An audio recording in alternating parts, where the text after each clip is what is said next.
Le métro de Montréal célèbre ses 40 ans cette semaine et même s'il n'a plus la fraîcheur de ses premières années, on veille quand même à ce que le réseau et les rails soient bien propres. Tout ça grâce à une balayeuse qui a de l'histoire.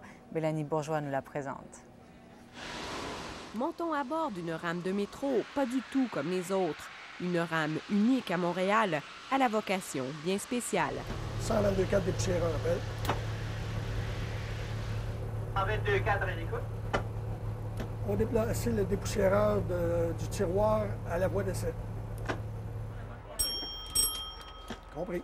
Il s'agit en fait d'un MR 63, un des premiers trains qui a circulé dans le métro montréalais. Il a été modifié pour nettoyer les voies. Vous avez 5 voitures. Il y a 2 tracteurs chaque bout. Puis au centre, vous avez 2 voitures qui accumulent la poussière et vous avez la voiture du centre qui se trouve être la soufflerie et l'aspiration de la poussière. Pour nous donner une meilleure idée, voyons le dépoussiéreur d'en dessous. Ça pousse et puis ici, ça aspire. Donc la poussière est remontée là-dedans. C'est important de nettoyer les voies? Aujourd'hui, oui, parce que avec les journaux, puis les bouteilles de plastique, des fois, les gens, au lieu de les jeter dans les déchets, ils les jettent sur les voies.